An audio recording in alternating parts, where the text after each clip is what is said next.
You understand what I'm saying? I know you were doubting that you would go see what you saw from the New York Knicks, but I know you saw it because I was there watching it just like everybody else. And it's a special edition of First Take in the House. My man Big Perk is on the screen looking like a damn politician, okay?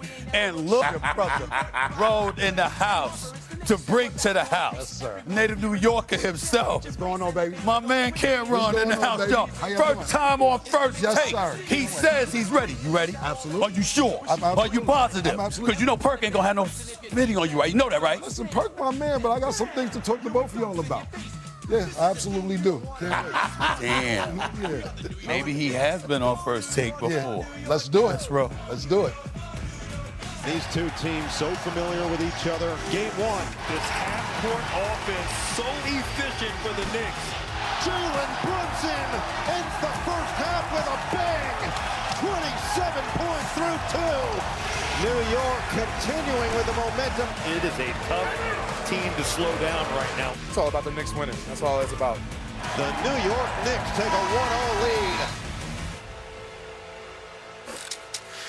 Good morning, hello, and welcome to First Take, everyone. Cameron, thanks for being with us today. Pleasure to meet you. Hello, making his First Take debut. Good Shay. morning, Stephen A. No blue or orange. We're going magenta, huh? No. We're not going to get too excited after one game. I'm excited to have my man Cameron. Big Perk, let me tell you something right now, man.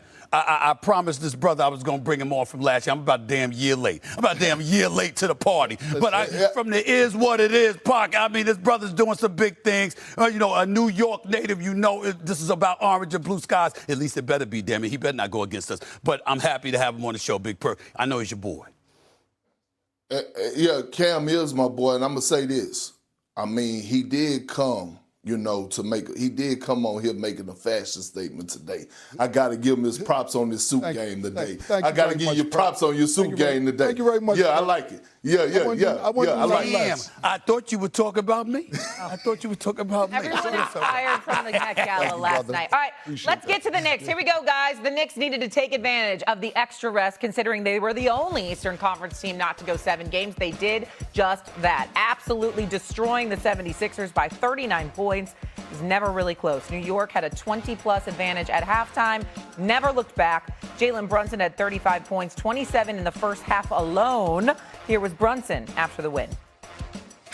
Honestly, you got to take this game with a grain of salt and just kind of move forward. And I don't think we're going to see that team that we saw in Game 1 and Game 2. They're going to be ready to go. Coming from the series we had and the physicality we displayed, I would like to think that maybe, guys were tired, but yeah, it's not an excuse. So, on to Game 2, down 1-0, so focus on the next one. They were tired, says Joel Embiid, but let's look at the Knicks. They have been on a historic run, becoming the first team in NBA history with 3 straight playoff wins by 25 or more points. They've also outscored their opponents by 119 points in their last 3 games. That's the largest points per game differential in a 3-game span in NBA playoff history, largest in any 3 games in Knicks history, especially. Most encouraging thing we saw last night in the win. What stood out to you, Stephen A., over the 76ers?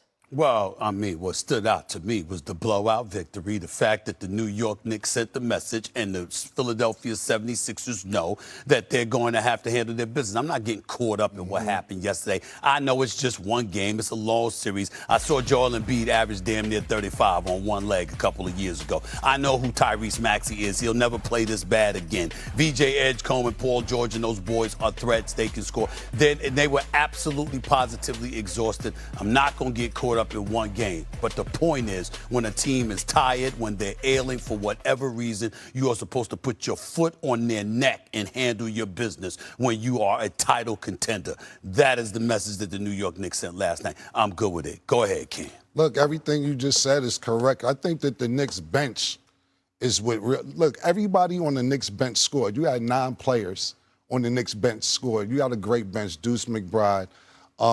Sham is even good. Clarkson, former six man of the year. Mitchell. The Knicks look scary the last 2 games.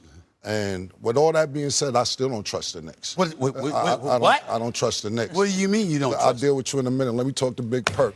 Big Perk, I've seen this movie before. I'm not falling for the banana and tailpipe. Pause. We'll start there. I don't know if you're even old enough to understand some of the things I'm about to say. I don't know if you're familiar with Louis Orr. I don't even know if you're familiar with Bernard King. These are players that's supposed to do it for the Knicks. I don't know if I'm pretty sure you know Charles Oakley and them guys, Anthony Mason, John Starks, Patrick Ewing. They was actually up 3-2, 1994 finals, where everybody in New York was celebrating. We're about to win the championship. Michael Jordan went to play baseball. Woo! No championship. If you're the $100 million man, Allen Houston was president at that time. No, it doesn't get done. Carmelo Anthony, no, he didn't have a lot of help. Doesn't get it done. Stephon Marbury, let's get a New York guard. No, doesn't get it done. Another New York guard, Mark Jackson, let's get it done. Rod Strickland, it doesn't work out. I'm not going for this. I understand it. Anthony Hardaway. Julius Randle, I'll talk to you in a minute. I got something to talk to you about in a minute. I got you. I got something to talk to you about. How about we get a Hall of Fame coach? His name is Pat Riley. Would it work out with Pat Riley? Nah. Matter of fact, let's get Phil Jackson. Let's get him to be the GM. You know, even though he's in Wyoming doing whatever he was doing in Wyoming, wasn't really there most of the time. Let's get him. It doesn't work out.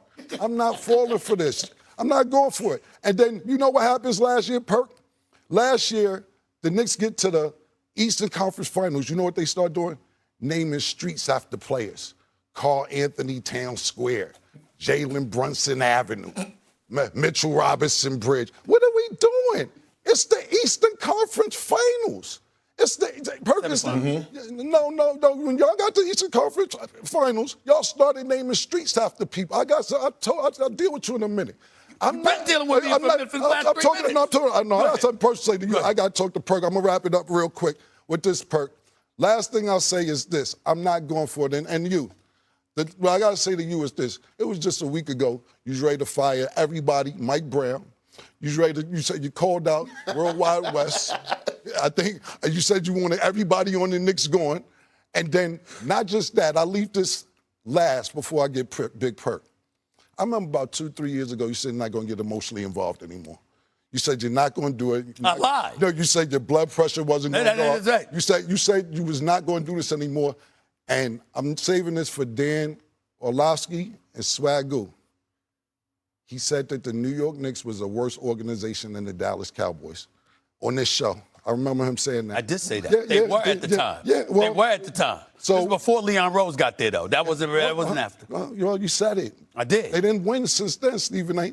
You emotionally evolved again. You're back being emotionally involved when you said you wasn't. I cannot believe I invited you on this show. I can't believe I invited him on this show, Big Perk. He betrayed New Yorkers already. See, that's the thing. The first segment, the first day. The whole thing is I haven't betrayed New Yorkers. Big Perk gave me a compliment in my suit. This is Yankee pinstripe blue. Champion of the century. All right. Yeah, sorry about that. Well, look, now listen, Cam. I love the energy. I love the honesty because the Knicks fan base is a bit entitled and delusional. But I will say, if we're living in this moment, not just from last night, but what we witnessed over the last 4 games, I'm a believer that the Knicks are coming out of the Eastern Conference. I'm a believer. Not because of what they're doing offensively. It's because it's 4 straight games of holding a team under 100 points. We all know that defense wins championships. And what I've been seeing out of Karl Anthony Towns in particularly when it comes to him anchoring that defense and being emotionally involved, engaged, that has been the best sign to me. Now, let's go over to this series right here. The Philadelphia 76ers got a real problem. And that problem is big body Brunson. At some point, they have to stop the bleeding. What he's doing to them and has done to them over the past 2 seasons has been very disrespectful. Very disrespectful. He is comfortable with anything that has to do with Philadelphia. Whether